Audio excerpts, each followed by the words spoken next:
Merci Seigneur pour les talents qu'il nous donne, pour la louange, pour le service, ceux qui font du service à droite et à gauche. Vous savez, je ne pense pas qu'il y a un talent qui soit plus élevé au milieu d'une assemblée, mais tous les talents ensemble de chacun de nous autres, c'est ça qui fait que l'Église avance. Et je suis content d'apporter la parole ce matin. Et cette semaine, je méditais sur un message. Et je vous invite à tourner avec moi dans l'Exode au 3e chapitre, les versets 1 à 6. Un passage que vous connaissez, un passage que vous avez lu, un passage que vous avez possiblement déjà entendu, les prédications là-dessus. Mais le Seigneur me montrait des choses par rapport avec tout ce qui se passe, par rapport à tout ce qui s'en vient aussi. Okay, on dirait que la terre entière est focusée sur ce qui se passe aujourd'hui, encore une fois. Quand ce n'était pas la pandémie, c'est ce qui se passe en Russie. Puis comme j'abonde avec le pasteur, je trouve ça triste de voir ce qui peut se passer là-bas. Mais il y a un Dieu qui est suprême, il y a un Dieu qui règne sur la terre. Et c'est lui qui a certainement la solution entre ses mains. Et comment il va le faire, je ne le sais pas. Mais gloire au Seigneur. Donc, Exode 3, le verset 1 à 6, Moïse faisait paître le troupeau de Jéthro, son beau-père, sacrificateur de Madian. Il mena le troupeau derrière le désert et vint à la montagne de Dieu à Horeb. L'ange de l'Éternel lui apparut dans une flamme de feu au milieu d'un buisson. Moïse regarda et voici le buisson était tout en feu et le buisson ne se consumait point. Moïse dit, je veux me détourner pour voir quelle est cette grande vision et pourquoi le buisson ne se consume point. L'Éternel vit qu'il se détournait pour voir et Dieu l'appela du milieu du buisson. Il dit, Moïse, Moïse. Il répondit, me voici. Dieu dit, n'approche pas d'ici, ôte tes souliers de tes pieds, car le lieu sur lequel tu te tiens est une terre sainte. Et il ajouta, je suis le Dieu de ton père, le Dieu d'Abraham, le Dieu d'Isaac, le Dieu de Jacob. Moïse se cacha le visage, car il craignait de regarder Dieu. Seigneur, encore une fois, merci pour ta présence ce matin. Merci, Seigneur, parce que tu es descendu au milieu de la louange de ton peuple ce matin. Et nous te donnons toute la gloire qui te revient, Seigneur. Encore une fois, Seigneur, je te prie que tu puisses placer dans ma bouche les paroles que tu as pour chacun de nous, Seigneur, afin que nous puissions tous ensemble te comprendre davantage, réaliser qui tu es aussi, Seigneur. Que tu n'es pas un Dieu quelconque qui vient parmi nous, Seigneur, mais que tu vis éternellement et que tu es dans nos cœurs, Seigneur. Que nous puissions saisir aussi, Seigneur, cette présence permanente que tu as dans notre cœur, dans nos vies et dans tout ce qui se passe, Seigneur, sur cette terre. Donc, on remet tout entre tes mains. Merci encore une fois, Seigneur, pour tout ce que tu fais. Et c'est dans le nom de Jésus qu'on a prié. Amen. Le titre du message ce matin, c'est « Nous servons un Dieu qui est saint ». Et note que je repassais, c'est expérimenter Dieu, c'est plus que le connaître ou d'avoir entendu parler de Dieu. On est en situation présentement d'évangélisation. On est à préparer le terrain à ce que des gens qui viennent à la connaissance de Dieu. Et ça, c'est le mandat de l'Église. Donc, c'est d'aller plus loin que de dire, bien, écoute, on va parler de Jésus, puis on va parler de Dieu. Mais notre témoignage, souvent, c'est la porte d'entrée à ce que les gens qui nous voient puissent comprendre davantage qui est Dieu. Si les gens savent que nous connaissons le Seigneur depuis X nombre d'années et qu'ils ne voient aucun changement dans notre vie, il est possible qu'ils se disent, est-ce que réellement Dieu agit dans la vie de tout le monde? Et lorsque nous faisons un face-à-face avec Dieu, ça ne nous emmène pas à une perfection, mais plutôt à une réalisation de qui on est. Et ce matin, c'est ce que je veux mettre à l'emphase, en tout cas, c'est ce que le Seigneur me mettait à cœur. Et pendant la louange, je voyais cela, je repassais mon message, puis il disait, ici, Dieu dit, ôte tes souliers. Je sais qu'il y en a qui, il y a eu des prédications que les gens mettaient leurs souliers de l'Église, puis c'est pas ça que le Seigneur veut que l'on fasse. Il ne veut pas qu'on rentre en pied de bas nécessairement dans l'Église. Pas le but de ça. Mais parce que nous sommes ensemble engagés dans un but commun, c'est-à-dire de faire connaître la gloire de Dieu au milieu des gens qui ne connaissent pas le Seigneur dans les semaines qui s'en viennent. Mais je pense que l'Église est rendue à un point de ce que ça veut dire, c'est de sauter de là et de regarder Dieu agir dans ce qu'il va faire. Trop souvent, on veut tellement que tout soit parfait, que tout soit bien coordonné, qu'on ne laisse pas Dieu agir. Et hier, je visitais ma sœur et puis je suis content parce que ça faisait longtemps que je n'avais pas invité des gens qui ne connaissaient pas le Seigneur. Puis, je suis content. Pas si vous autres, vous êtes contents, mais moi, je suis content d'inviter des gens qui ne connaissent pas le Seigneur, puis de dire, au moins, j'ai fait l'effort de les inviter, puis de leur parler du Seigneur, puis de leur donner des invitations, puis soit là. Puis, il y a un je dis que c'est mon beau-frère parce que ma mère était en seconde noce, donc, et puis, lui, c'est un anti-chrétien. Puis hier, j'ai donné 2 billets, on était assis sur le divan à côté de l'autre. Ah, tu donnes un concert, puis tout ça.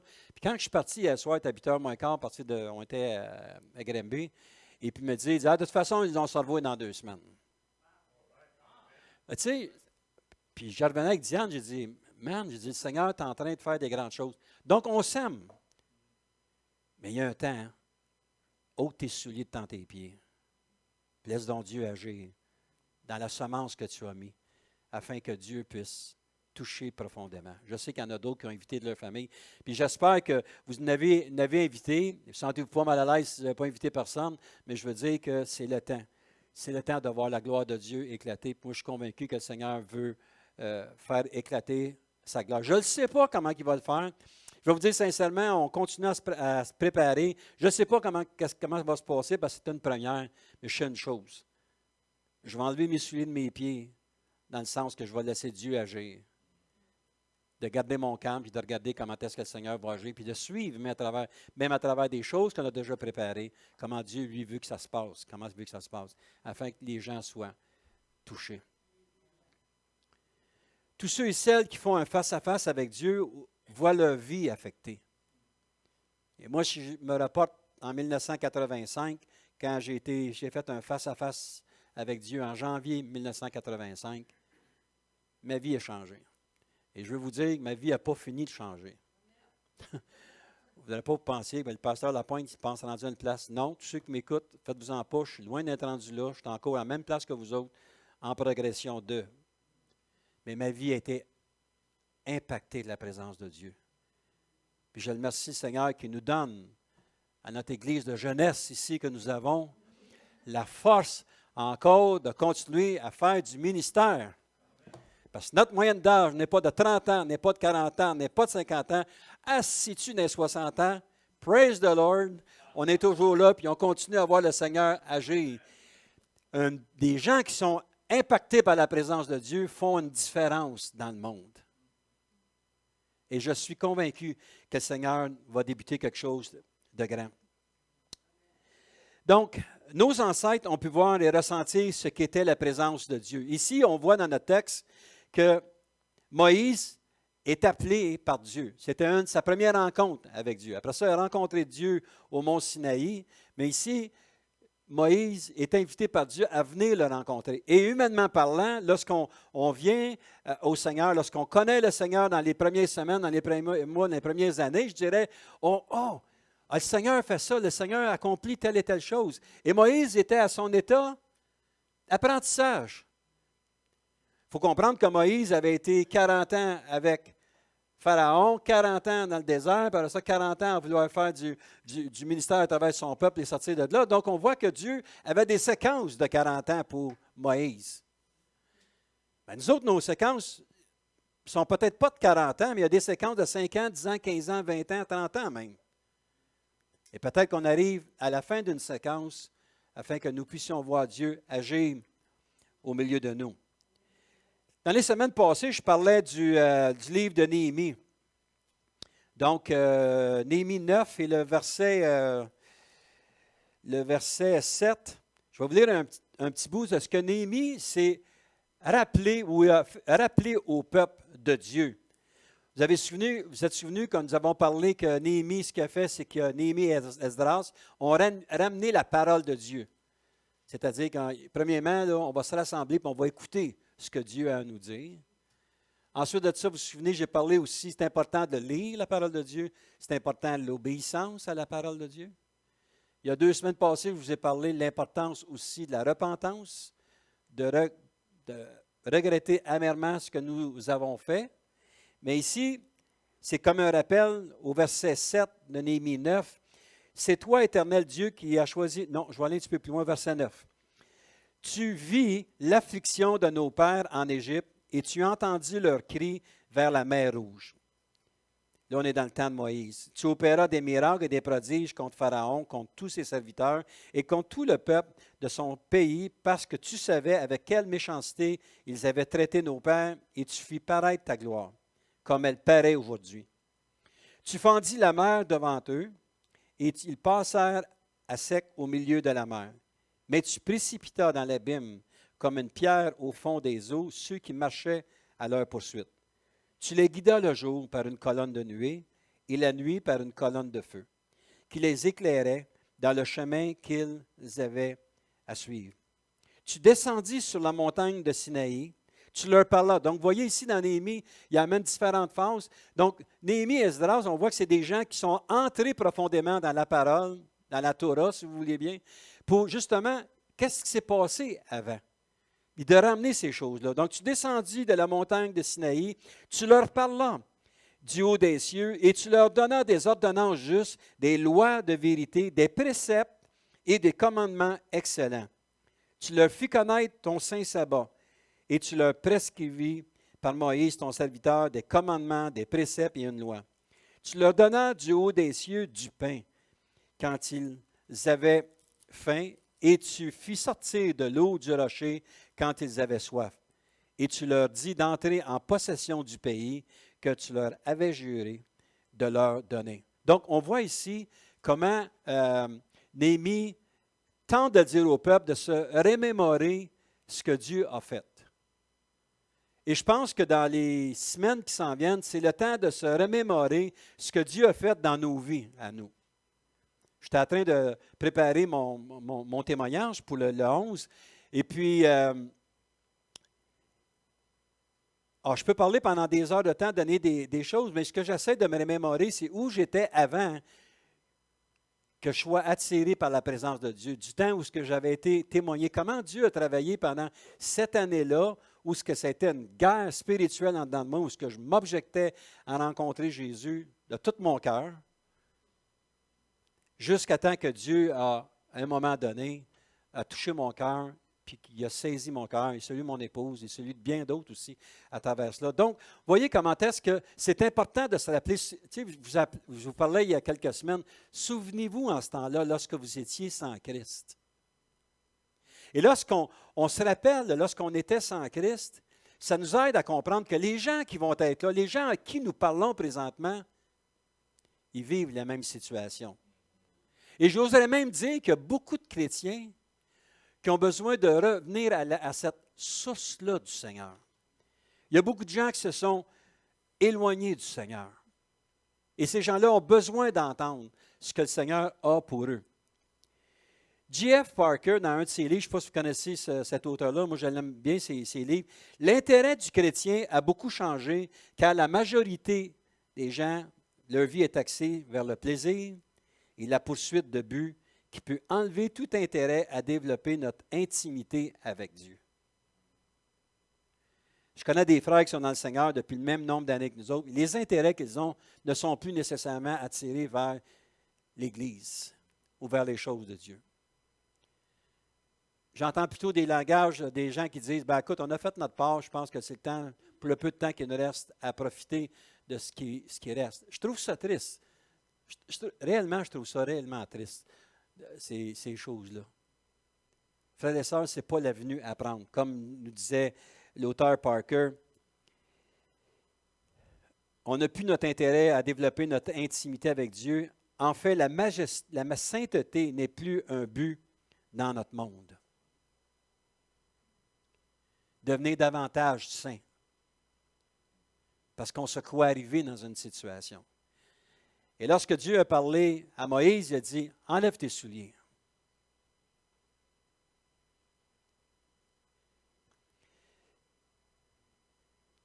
Et dans ma vie, aujourd'hui, je suis rendu à un point qu'il faut que je réenlève mes souliers de nouveau et dire, « Seigneur, je veux m'approcher de toi. » Même à travers tout, Seigneur, ce que tu as accompli, il me semble que je me suis éloigné de toi. Et donne-moi cette flamme, Seigneur, qui va purifier mes pensées, qui va purifier les paroles de ma bouche, qui va purifier mes gestes, afin que lorsque je vais faire quelque chose, c'est pour te glorifier, Seigneur. Un peu comme on a chanté ce matin, nous venons dans sa maison.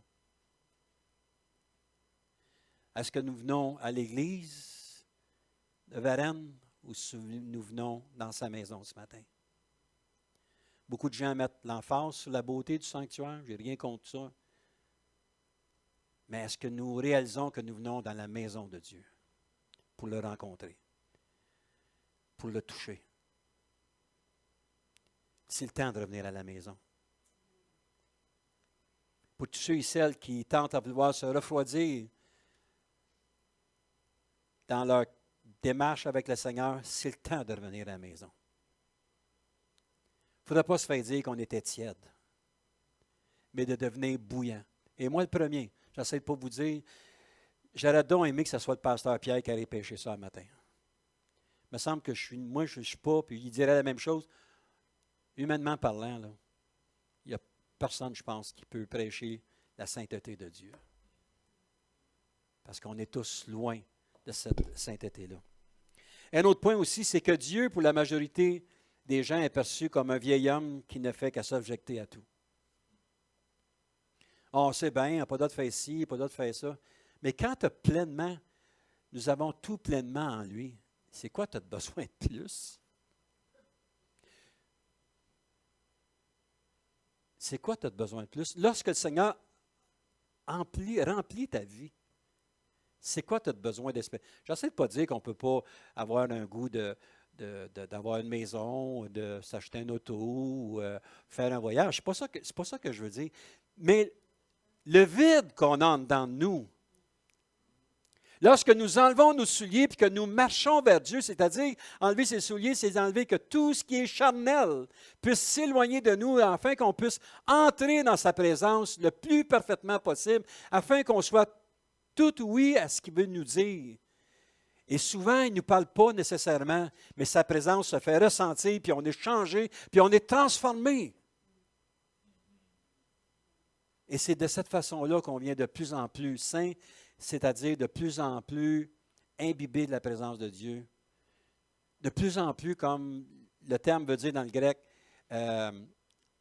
éloigné de tout, pour être près de Dieu. Mis à part.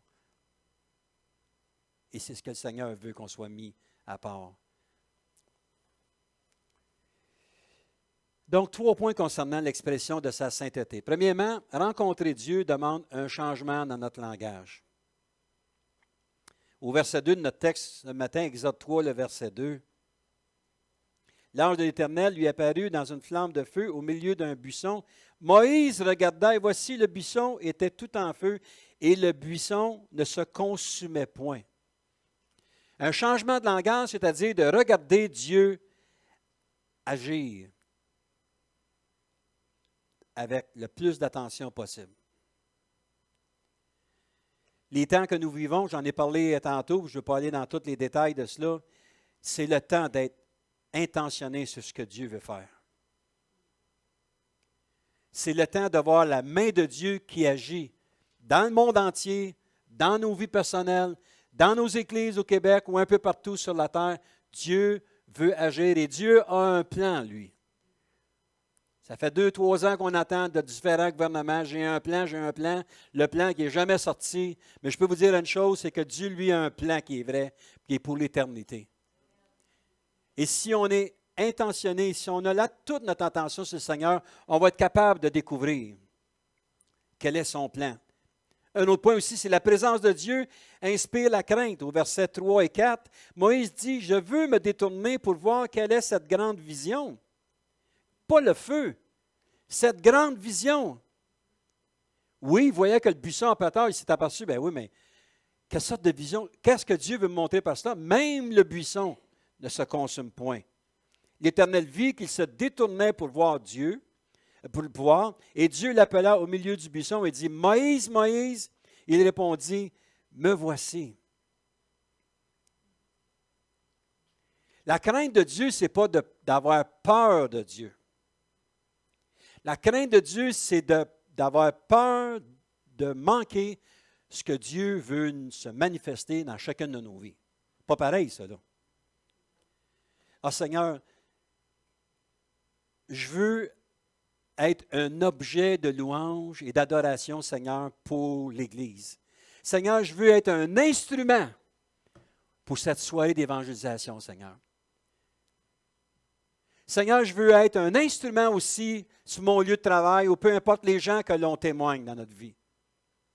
Utilise-moi. Ça, c'est la crainte de l'Éternel. Hein? La sagesse débute tout le temps par avoir une crainte de l'Éternel, c'est-à-dire de ne pas s'éloigner de ce que Dieu veut faire dans notre vie.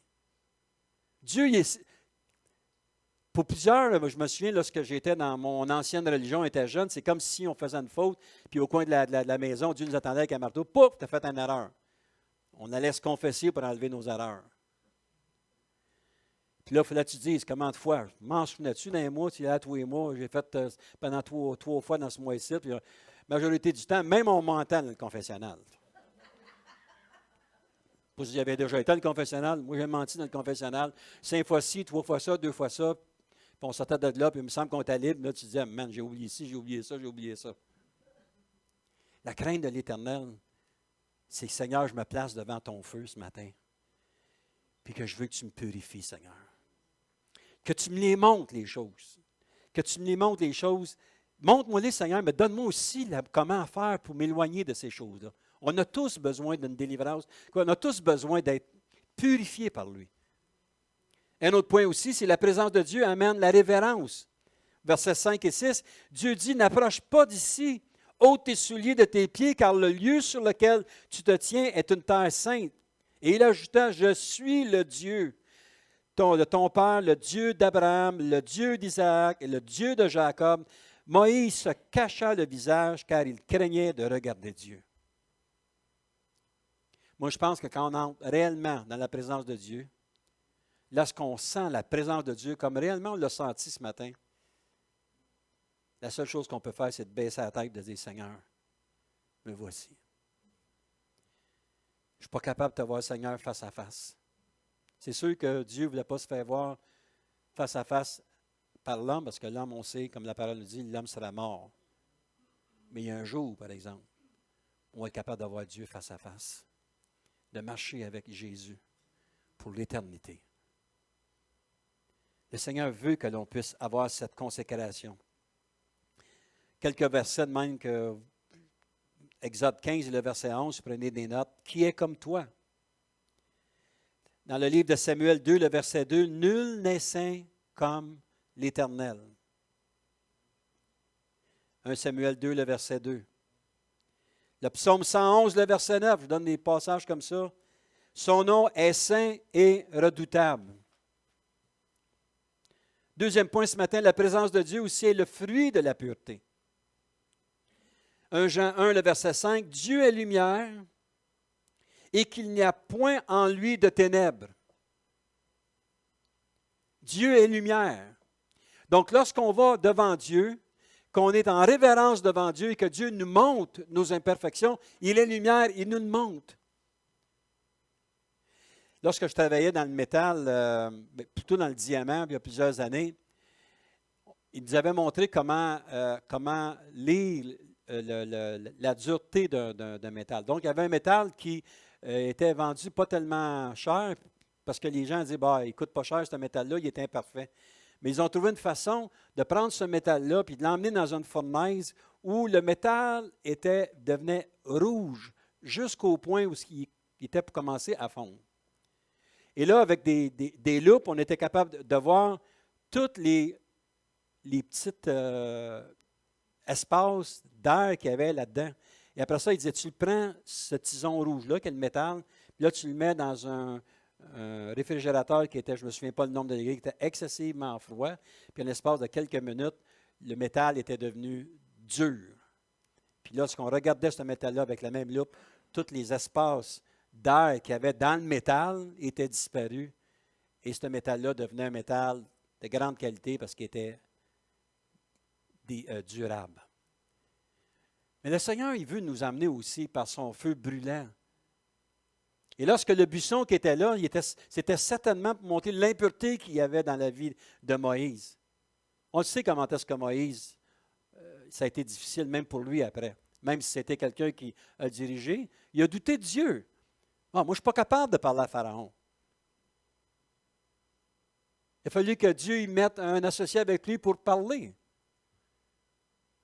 Mais ce que le Seigneur veut, c'est que l'on puisse rechercher cette pureté-là de cœur, puis de juste faire ce que le Seigneur nous demande de faire. La présence de Dieu s'opère dans la pureté.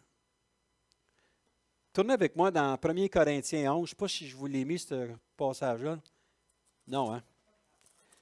Méchant Robert. 1 Corinthiens 11, on l'a fait la semaine passée ou il y a 2 semaines, je pense à la Sainte-Seine.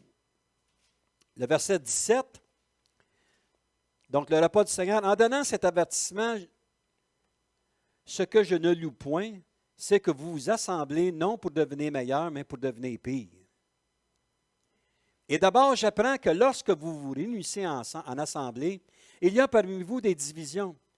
Et je le crois en partie, car il faut qu'il y ait aussi des cercles ou la dispersité, si vous voulez, parmi vous, afin que ceux qui sont approuvés soient reconnus comme tels au milieu de vous. Lorsque donc vous vous réunissez, ce n'est pas pour manger le repas du Seigneur, car quand on met la table, chacun commence par prendre son propre repas, et l'un a faim tandis que l'autre est ivre. N'avez-vous pas des maisons pour y manger et boire, ou méprisez-vous l'Église de Dieu et faites-vous honte à ceux qui n'ont rien? Que vous dirai-je, vous louerai-je, en cela je ne vous loue point. Donc, l'apôtre Paul, ici, ce qu'il disait, c'est lorsqu'on se rassemble, lorsque le plateau est en avant, puis ces choses-là, souvent on met le focus, oui, on se rappelle les éléments qu'on se met dans la bouche, la chair et le sang. Bien, la première chose, ce n'est pas ce que l'on met dans notre bouche, c'est qu'il y ait une unité dans le corps de Christ. Même un peu plus loin, si vous lisez, si vous avez quelque chose avec votre frère, laisse ton offrande, puis va rejoindre ton frère et ta sœur, puis te réconcilier avec lui, afin qu'il y ait unité. Et par mon sang et par ma chair, que vous vous rappelez là, mais ma plénitude va être à chacun de vous. Et même Paul va un peu plus loin. L'apôtre Paul dit que c'est pour ça qu'il y a des divisions, c'est pour ça qu'il y a des maladies dans le corps. Est-ce qu'on se rassemble ici pour venir voir Dieu, rencontrer Dieu? Ou juste pour faire acte de présence parce que ça fait X nombre d'années que l'on fait ces choses-là. Troisième point, la sainteté de Dieu est d'une beauté indescriptible. Il y a un chant qu'on chante ici, « Tu es d'une beauté indescriptible ». Et ce chant-là a été écrit, on était à Vancouver nous, dans ce temps-là, en 1990. Puis en anglais, c'est « I stand in awe ». « I stand in awe », si vous allez dans le dictionnaire, A-W-E, c'est pas facile à traduire. En fait, je pense qu'il n'y a même pas de traduction par rapport à ça. C'est « Tu es d'une beauté », c'est indescriptible.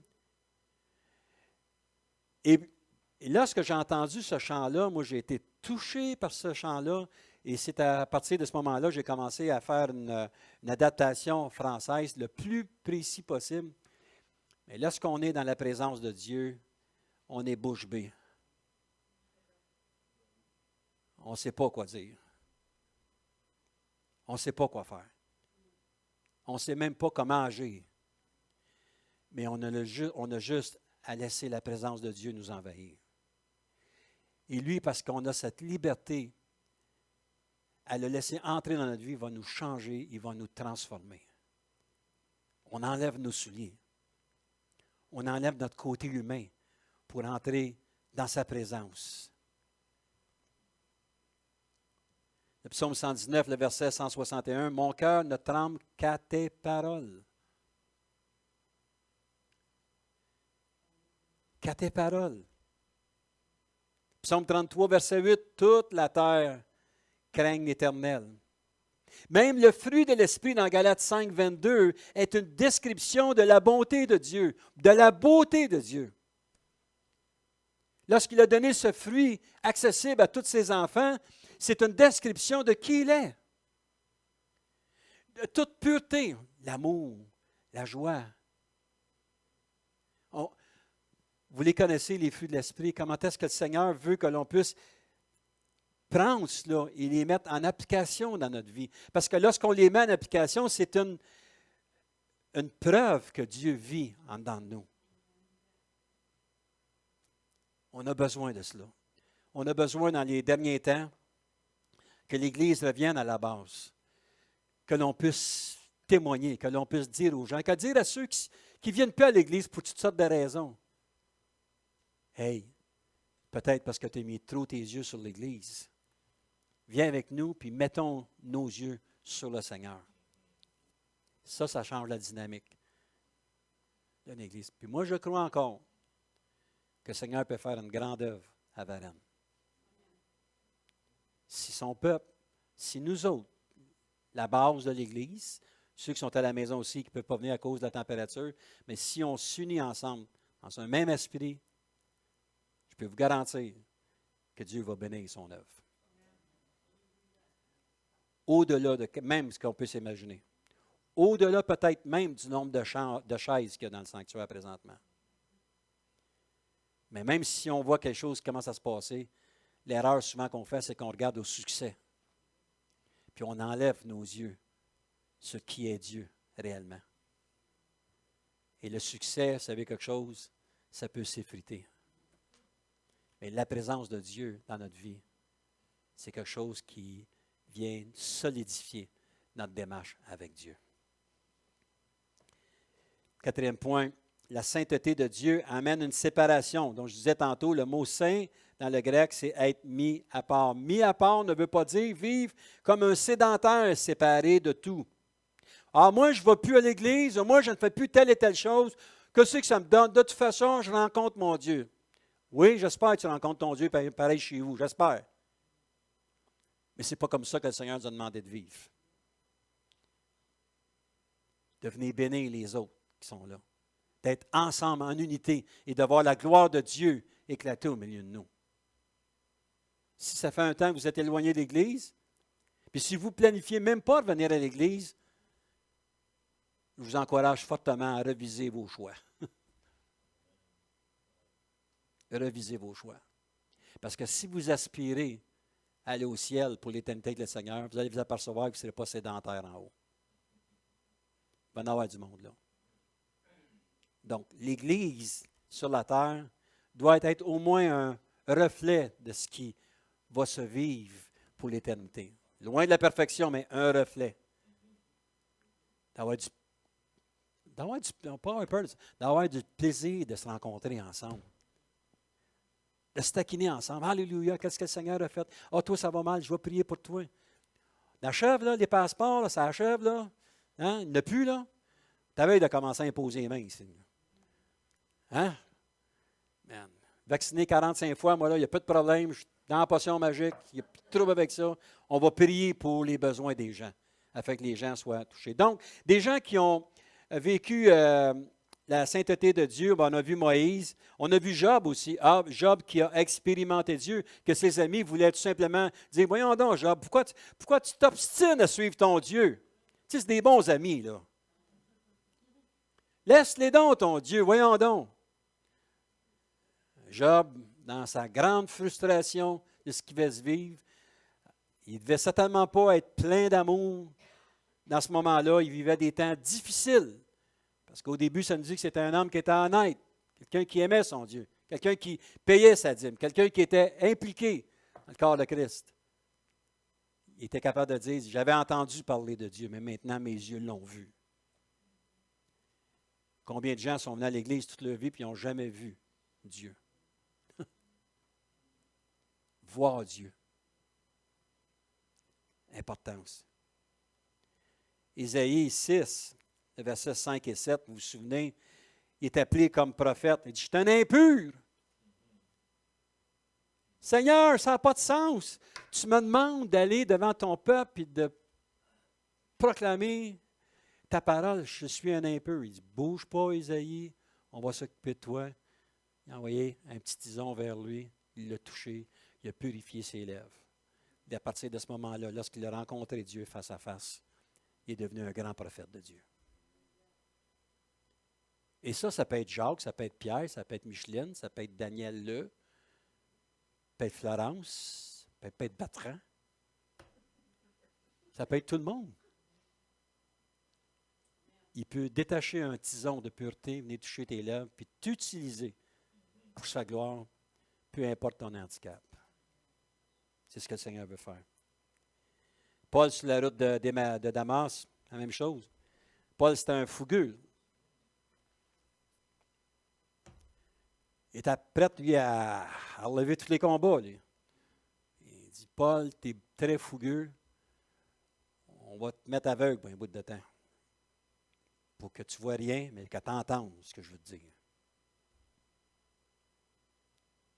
Donc, Dieu veut se servir de nous. Donc, en terminant ce matin,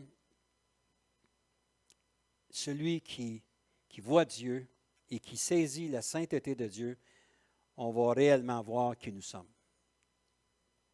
Et je vous encourage dans les semaines qui s'en viennent. Purifions nos cœurs.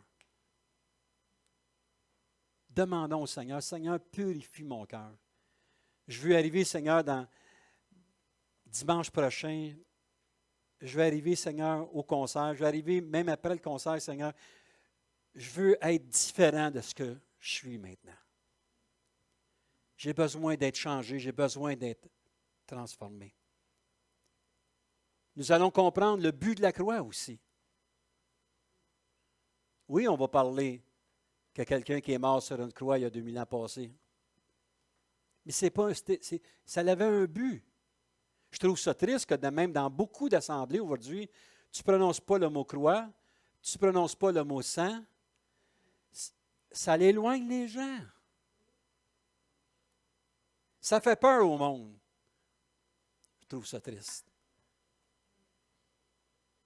Parce que autant je me suis objecté à la croix de Christ, autant que lorsque mon cœur s'est attendri que Dieu veut vivre dans mon cœur, que j'ai été attiré à cette croix.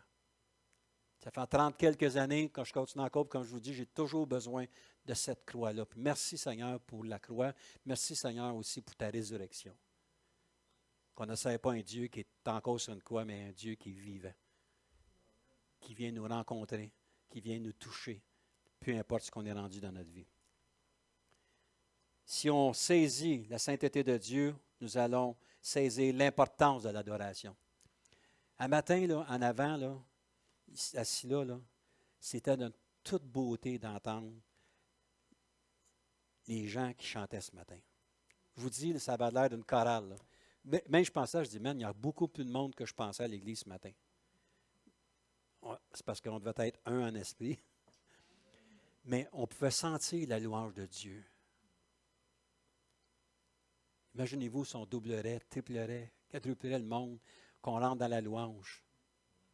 Et puis qu'on s'abandonne là-dedans. Le réconfort, la guérison que ça va opérer dans nos vies. Nos cœurs qui sont attristés par toutes sortes de situations. L'importance de l'adoration. Et en terminant, on veut vouloir devenir davantage comme lui. Plus que d'adoration, plus que la présence de Dieu est puissante dans une assemblée, plus que notre désir, c'est de devenir comme lui. On a faim et soif davantage du Seigneur. Je vous ai déjà dit ça il y a quelques semaines. Quand tu manges beaucoup, moins que tu as faim. Plus que tu lis la parole de Dieu, plus que tu en veux. C'est le contraire. Amen.